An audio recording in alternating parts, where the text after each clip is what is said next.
Assalamualaikum warahmatullahi wabarakatuh. Perkenalkan, nama saya Safitri Rahmawati Dewi dengan NIM 1810 10550828. Saya dari kampus Universitas Pamulang, Fakultas Ekonomi dengan jurusan Manajemen Sumber Daya Manusia. Pada kesempatan kali ini saya akan mempresentasikan makalah yang berjudul Arus Modal dan Bisnis Internasional sebagai penyelesaian tugas individu pada mata kuliah Ekonomi Internasional. Asal mula terjadinya arus modal. Arus modal internasional terjadi karena adanya wilayah yang memiliki banyak modal atau capital abundant, dan ada pula yang mengalami kelangkaan modal atau capital scarce. Sebagai salah satu faktor produksi yang memiliki marginal product, semakin banyak modal maka akan semakin kecil renumerasi atau return yang diperoleh. Demikian sebaliknya, semakin langka modal semakin tinggi hasil yang diperoleh.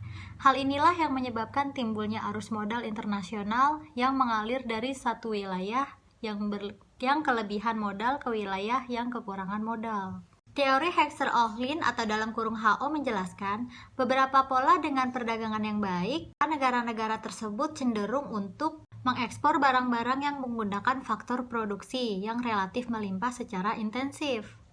Ada pula hipotesis yang telah dihasilkan oleh teori HO. 1. Produksi barang ekspor di tiap negara naik, sedangkan produksi barang impor di tiap negaranya turun. Yang kedua, harga atau biaya produksi suatu barang akan ditentukan oleh jumlah atau proporsi faktor produksi yang dimiliki masing-masing negara. Untuk yang ketiga, harga labor di kedua negara cenderung sama. Harga barang A di kedua negara cenderung sama, demikian pula harga barang B di kedua negara cenderung sama. Adapun kelemahan asumsi dari teori HO ini yang pertama adalah asumsi bahwa kedua negara menggunakan teknologi yang sama dalam memproduksi adalah tidak valid. Fakta yang ada di lapangan negara sering menggunakan teknologi yang berbeda. Yang kedua, asumsi persaingan sempurna dalam semua pasar produk dan faktor produksi menjadi masalah. Hal ini dikarenakan sebagian besar perdagangan adalah produk negara industri yang bertumpu pada diferensiasi produk dan skala ekonomi yang belum bisa dijelaskan dengan model faktor endowment HO. Bisnis internasional. Perusahaan multinasional atau PMN adalah perusahaan yang berusaha di banyak negara. Perusahaan ini biasanya sangat besar. Perusahaan seperti ini memiliki kantor-kantor, pabrik, atau kantor cabang di banyak negara. Mereka biasanya memiliki sebuah kantor pusat di mana mereka mengkoordinasi manajemen global. Perusahaan multinasional yang sangat besar ini memiliki dana yang melewati dana banyak negara. Mereka dapat memiliki pengaruh kuat dalam politik global. Karena pengaruhnya ini, ekonomi mereka yang sangat besar bagai para politisi dan juga sumber finansial yang sangat berkecukupan untuk relasi masyarakat dan melobi politik. Adapun manfaat dan peran modal asing langsung. 1. Menghadirkan sumber-sumber permintaan baru. Sebuah perusahaan kadang-kadang dianggap mencapai suatu tahap pertumbuhan maksimal di negara asal. Hal ini dapat disebabkan oleh tingkat permintaan pasar yang sudah mencapai titik jenuh atau hal-hal lain seperti tingkat persaingan yang tinggi terhadap produk perusahaan sehingga perusahaan perlu mencari solusi baru untuk meningkatkan pasar produknya.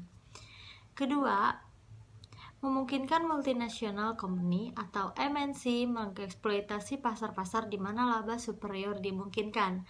Apabila perusahaan-perusahaan dalam negeri mampu mendapatkan laba abnormal dalam pasar-pasar tertentu, maka perusahaan MNC akan mengambil keuntungan dari pasar tersebut. Hal ini disebabkan karena perusahaan MNC memiliki tingkat efisiensi yang lebih baik daripada perusahaan pesaing domestik lainnya. Hal ini juga sekaligus menjadi tantangan bagi semua perusahaan domestik untuk melakukan efisiensi.